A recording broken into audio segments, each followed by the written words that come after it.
Halo semua, selamat datang kembali di channel YouTube saya, Charles Lee. Bagaimana kabarnya buat kawan-kawan semua? Saya harap kawan-kawan semua dalam kondisi baik ya.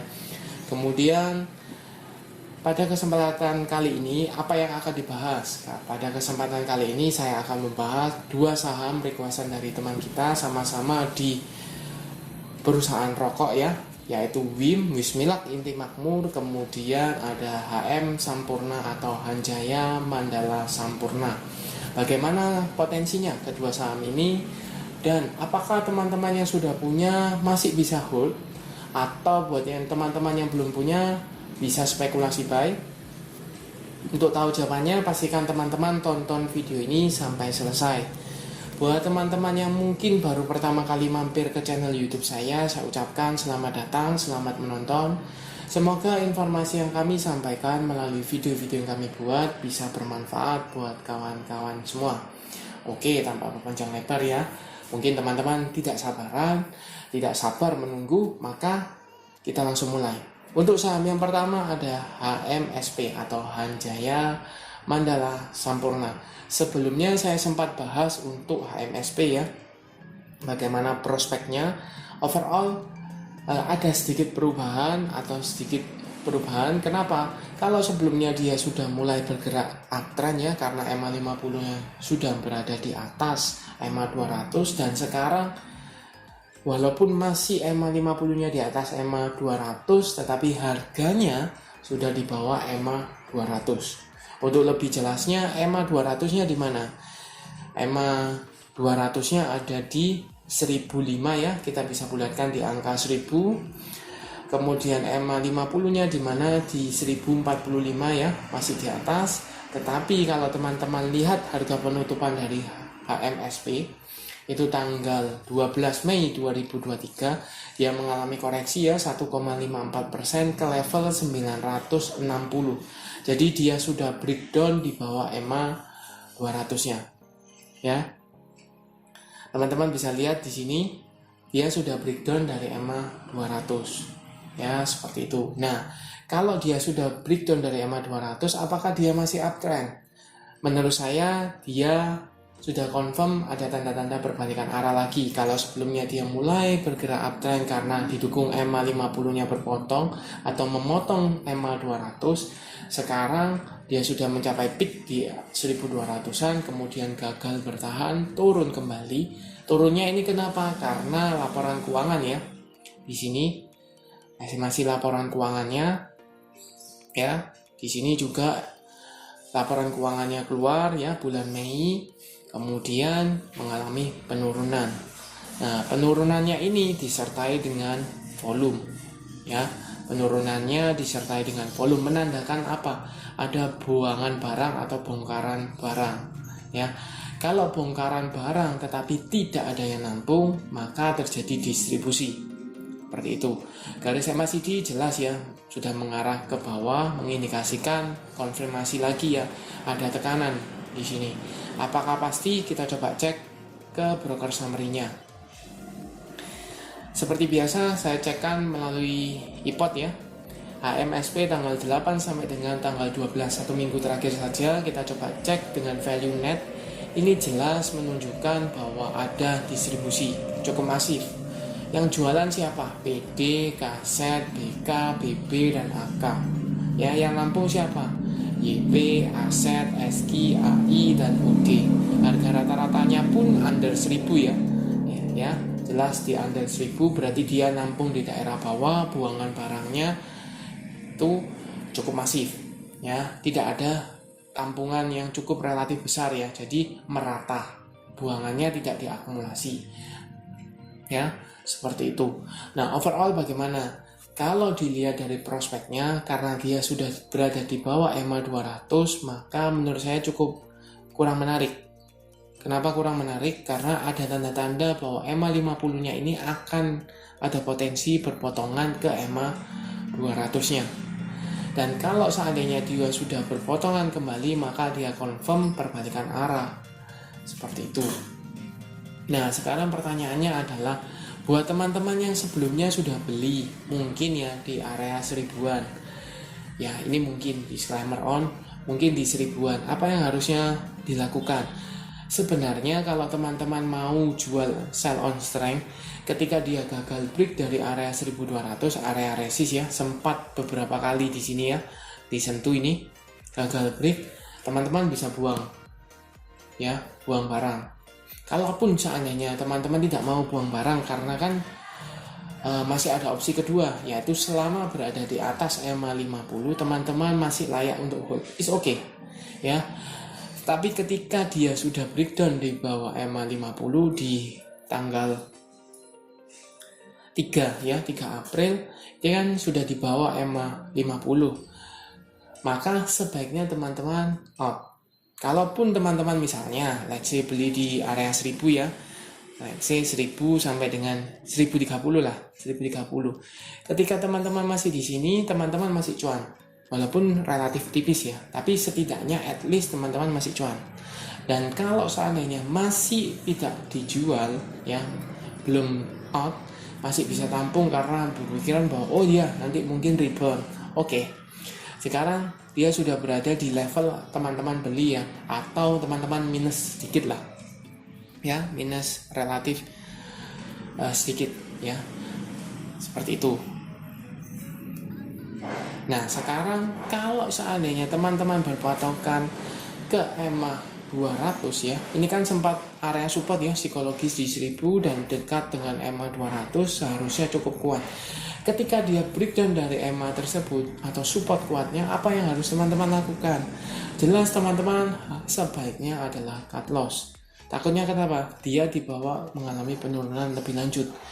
Bayangkan ketika teman-teman beli di 1030 ya, di area sini, kemudian dibawa sampai di level 900 sampai dengan 890, teman-teman sudah rugi berapa ya di sana. Jadi pentingnya analisa teknikal juga membantu teman-teman ya.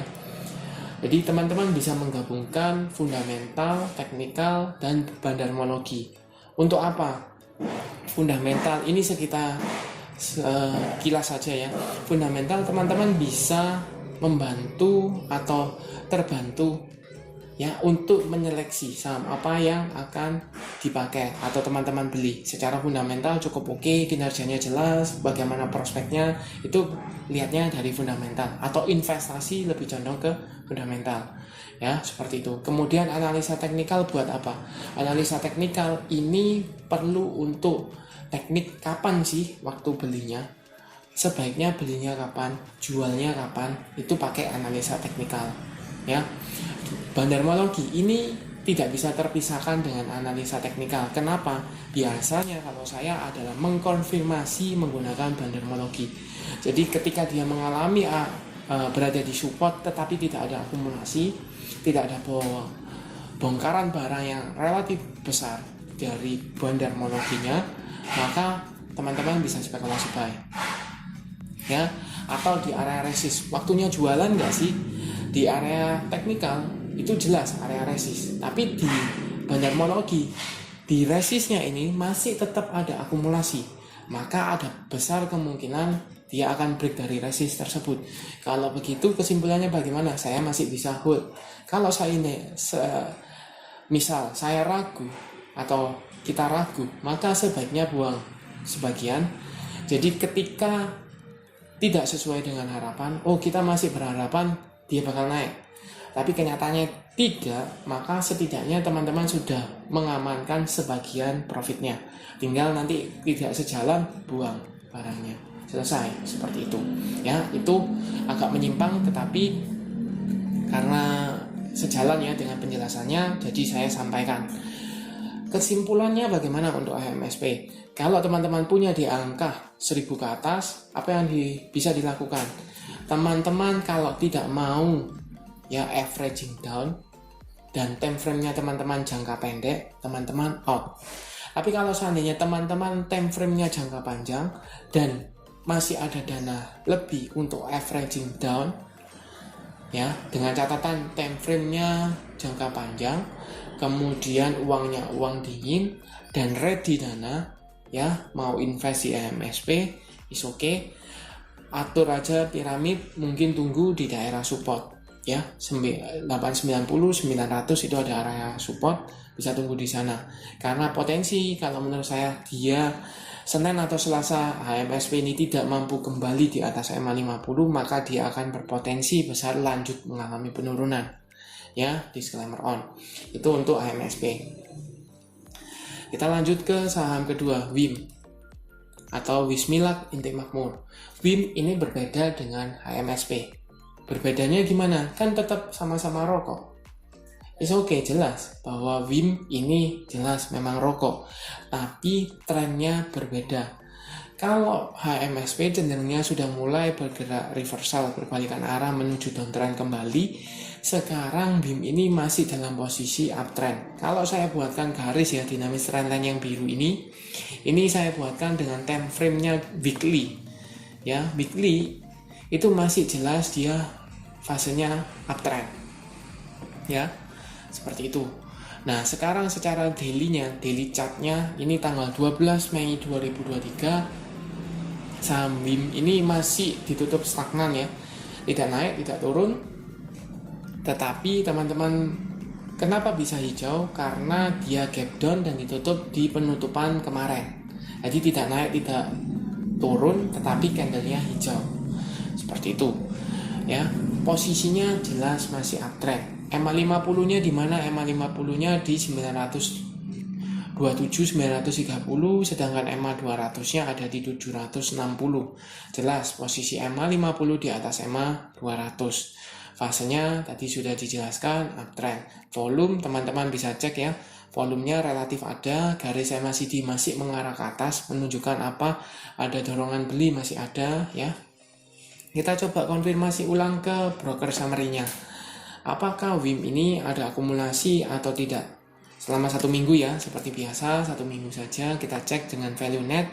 Ini cenderungnya tidak terlalu banyak akumulasi ya, cenderungnya netral.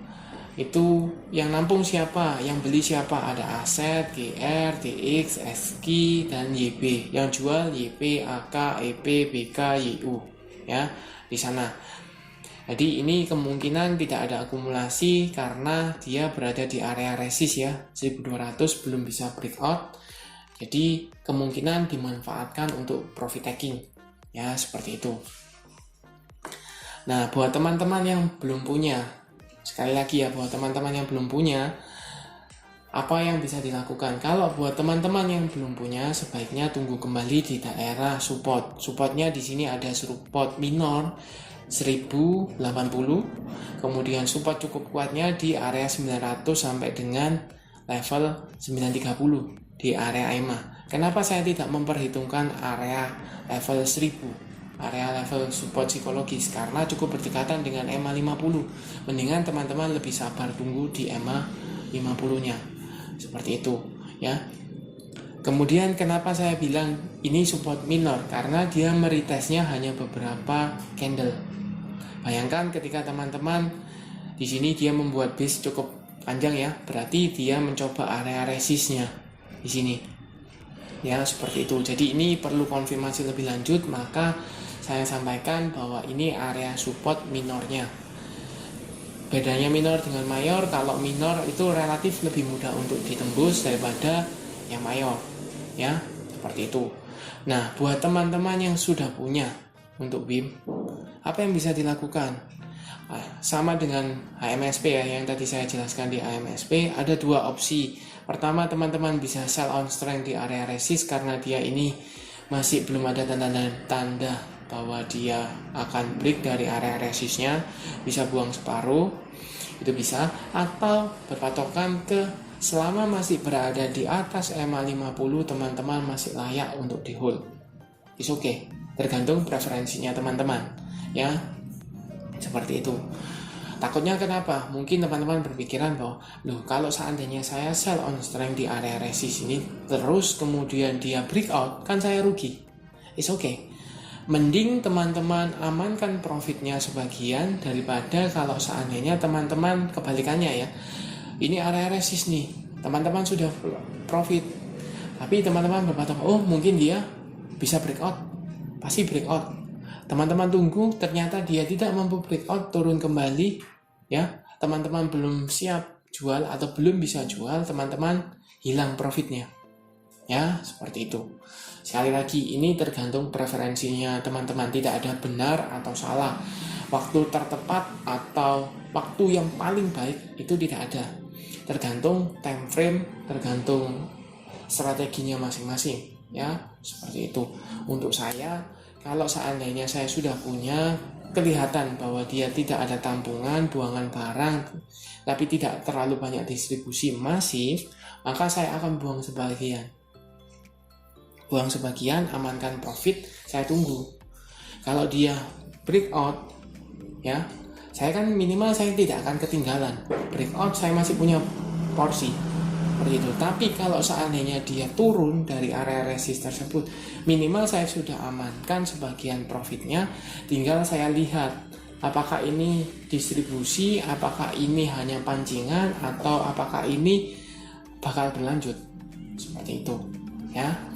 Oke, sekian untuk pembahasan dua saham ya, HMSP dan WIM. Disclaimer on, bukan saya anti ke saham rokok, tidak ya, tapi prospeknya jelas berbeda HMSP dengan WIM. WIM posisinya masih uptrend, kalau HMSP sudah mulai turun kembali, seperti itu ya.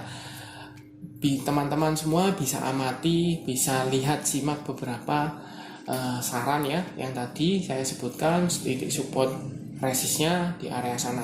Oke, sekian untuk video kali ini. Terima kasih sudah menonton sampai akhir. Jangan lupa like, share, dan subscribe channel YouTube saya, dan nantikan video analisa saham berikutnya.